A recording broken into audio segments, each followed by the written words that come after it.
नमस्ते। बीएड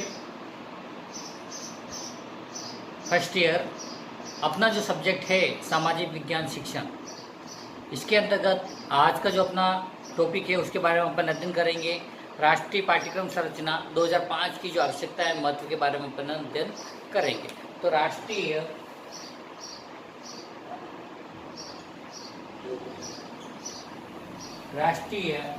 पाठ्यक्रम संरचना 2005 की आवश्यकता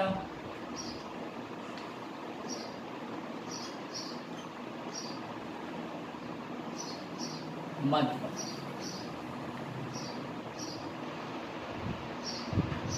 है ना।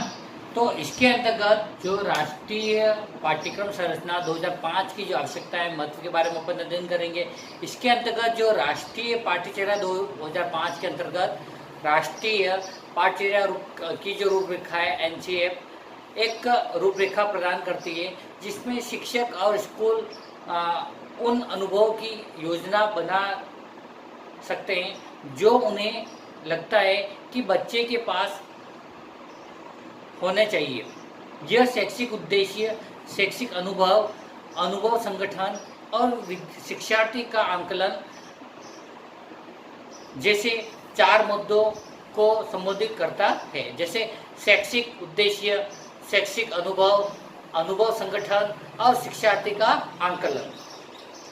तो एनसीएफ पाठ्यचर्या और पाठ्यक्रम से अलग हो यह शिक्षा के विभिन्न पहलुओं पर दिशा निर्देशन प्रदान करता है, जिससे पहले एनसीएफ व्यवहारवादी मनोविज्ञान पर आधारित थे, लेकिन एनसीएफ 2005 जो रचनात्मक सिद्धांत पर आधारित है।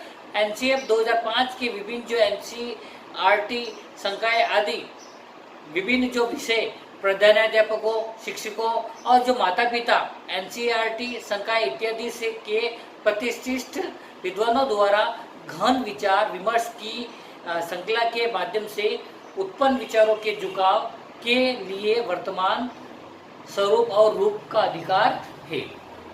इसके अंतर्गत जो एनसीएफ 2005 का जो विकास है उसमें जो बताया गया है, जैसा कि जो इसका विकास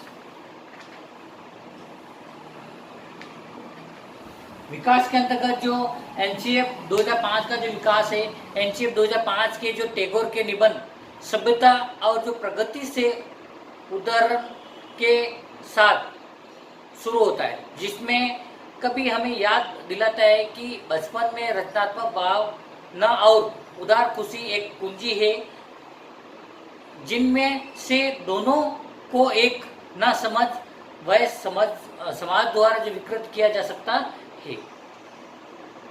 नेशनल स्टीयरिंग कमेटी की स्थापना प्रोफेसर यशपाल की अध्यक्षता में की गई। कौन है? प्रोफेसर यशपाल।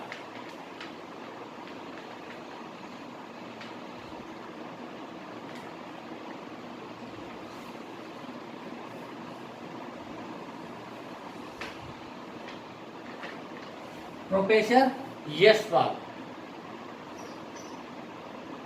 की अध्यक्षता में की गई है। ठीक। अंतर जो 7 सितंबर 2005 को central advisor board of education CABE में जो चर्चा और पारित किया गया, शिक्षा पर राष्ट्रीय नीति में शिक्षा की गुणवत्ता में सुधार के लिए शैक्षिक प्रौद्योगिक आवश्यकताओं पर बल दिया और इस नीति में ने 2 प्रमुख केंद्र प्रायोजित योजनाओं शैक्षिक प्रौद्योगिकी और जो कंप्यूटर साक्षरता पर ध्यान दिया। फिर इसी के अंतर्गत जो नवीन तथ्यों के समावेश के लिए, पाठ्यक्रम विकास के लिए, परिवर्तन के अनुरूप पाठ्यक्रम, मानवीय मूल्यों के विकास के लिए, भाषाई समस्या के समाधान के लिए, और इसके अंतर्गत बताया गया है कक्षा कक्ष शिक्षण के लिए और शिक्षा की जो संतुष्टि के लिए, शिक्षकों की संतुष्टि के लिए, अभिभावक संतुष्टि के लिए, शोध परिणामों के उपयोग के लिए और शिक्षण विधियों के विकास के लिए और शैक्षिक उद्देश्य की प्राप्ति के लिए। तो ये एक विकास है जो राष्ट्रीय पाठ्यक्रम संरचना 2005 की जो आवश्यकता, महत्व और विकास, ठीक है। फिर आता है इसका अपना सिद्धांत।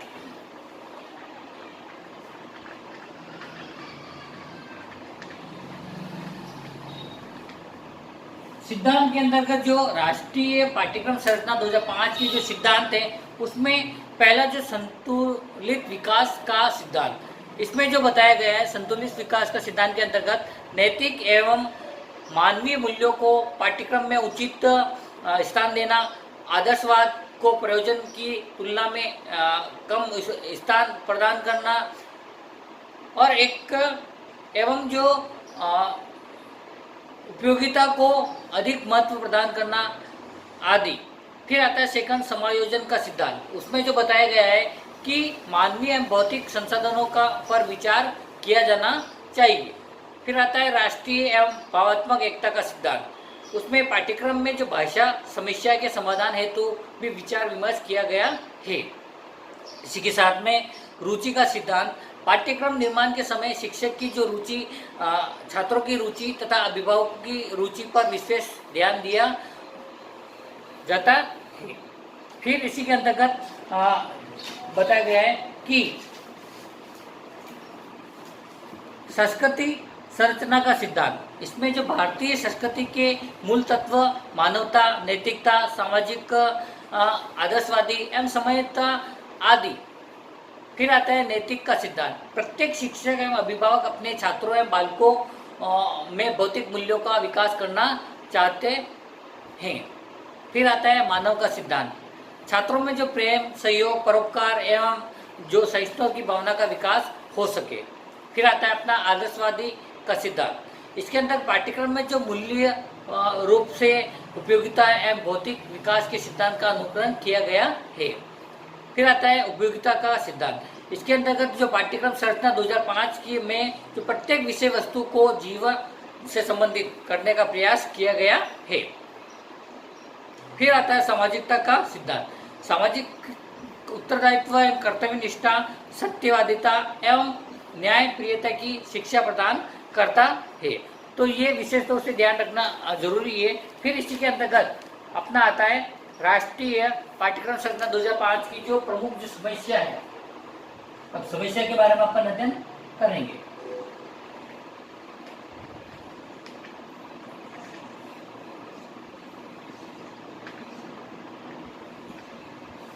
है ना। तो ये जो राष्ट्रीय पाठ्यक्रम संरचना की जो प्रमुख समस्या है, भाषाओं की समस्या है। जैसे पैदल पानी 7 कोस पे बानी, यथार्थ यानी भारतवर्ष में जो थोड़ी सी दूरी पर ही भाषा बदल जाती है। भारत में जो बोली जाने वाली जो अनेक भाषाओं ने विवाद की स्थिति उत्पन्न कर दी है। फिर आता है अपना समाज की जो आकांक्षा की समस्या। इसमें अभिभावक अपने बालक को engineer, doctor, IAS, IC, IPS एवं अन्य जो उच्च पदों को उम्मीदवार के रूप में देखता है। फिर आता है शिक्षक संबंधी जो समस्या। छात्र को प्रारंभिक के 2 वर्षों में मातृभाषा में शिक्षा प्रदान करनी चाहिए। फिर इसी के साथ में आता है धर्म संबंधी समस्या है। इसमें पाठ्यक्रम में अनेक धार्मिक एवं महान व्यक्तियों के चरित्र को अनुचित रूप में प्रस्तुत करने की समस्या समय समय पर दृष्टिगोचर होती है। फिर आता है राजनीतिक समस्या। इसमें प्रत्यक्ष और अप्रत्यक्ष रूप से पाठ्यक्रम निर्माण में बाधा उत्पन्न करती है। फिर धन संबंधी समस्या। विद्यालयों में जो कंप्यूटर की अवस्था होनी चाहिए और सारी इसके अंतर्गत धन संबंधी जो समस्या होती है उसके अंतर्गत बताया गया है। विचारों की समस्या। अब विचारों की जो व्यक्ति की जो सोच विचारों में विविध पाई जाती है ना।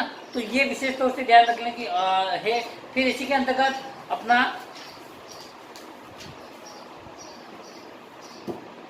परंपराओं की समस्या। अब समाज एक एवं जो राष्ट्र की जो सांस्कृतिक एवं सामाजिक परंपराएं भी है, तो पाठ्यक्रम निर्माण में प्रमुख बाधा उत्पन्न करता है। फिर संसाधनों के अभाव की समस्या। भारत एक विशाल देश है, इसलिए संसाधनों का अभाव पाया जाना स्वाभाविक ही है। फिर इसी के अंतर्गत वैश्वीकरण के प्रभाव की समस्या। अब देश के पाठ्यक्रम में शिक्षा व्यवस्था, शिक्षा दर्शन एवं उद्देश्यों का ज्ञान भी दिया जाता है। आज वैश्वीकरण कहने का मतलब ये है कि आज कोविड-19 के हिसाब से अपन पूरा विश्व इस महामारी से जल रहा है, तो इसकी जो समस्या है अब उसका समाधान भी गवर्नमेंट के आदेशानुसार अपन पालना कर रहे हैं, तभी इस समस्या का समाधान हल हो पाएगा। अगर हम अब ये जरूरी भी है कि वैश्विक महामारी के कारण अब गवर्नमेंट के जो आदेशानुसार पालना करना बहुत अनिवार्य है ना। तो ये एक समस्या है, इस समस्या का समाधान भी करना भी बहुत ही जरूरी है। ये फिर आता है क्रियान्वयन एवं निर्णय की समस्या। अब यदि पाठ्यक्रम का क्रियान्वयन उचित रूप में नहीं होता तो निर्धारित उद्देश्य की प्राप्ति भी संभव नहीं होती। तो ये इसके अंतर्गत आप अच्छे से एक बार देख लेना, ठीक है। फिर इसी के साथ में अपने लास्ट आता है समस्या का समाधान। अब जो समस्या है उसका समाधान भी जरूरी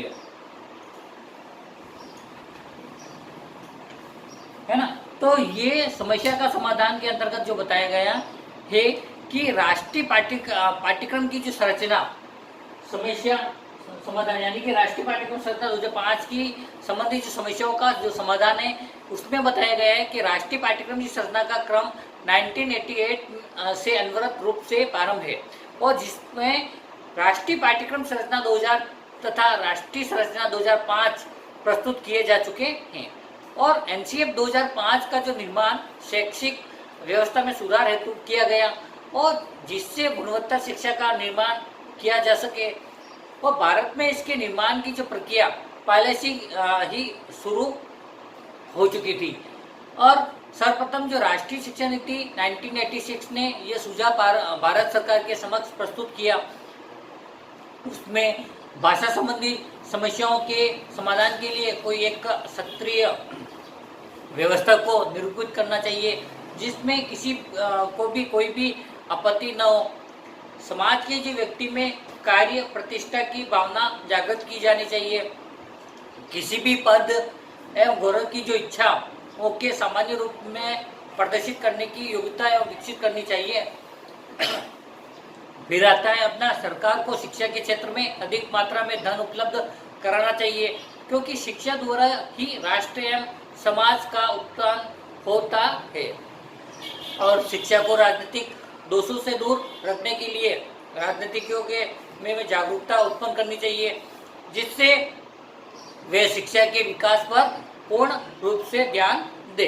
तो आज अपना जो राष्ट्रीय पाठ्यक्रम संरचना के अंतर्गत 2005 में की आवश्यकता, महत्व, विकास और सिद्धांत, समस्या और समस्या के जो समाधान है उसके बारे में अपन ने विस्तृत रूप से विस्तारपूर्वक अध्ययन किया। आज के लिए इतना ही काफी है। कक्षा कक्ष को व्यवस्थित बनाने के लिए और ध्यान से सुनने के लिए आपको बहुत बहुत धन्यवाद। घर पे रहिए और सुरक्षित रहिए।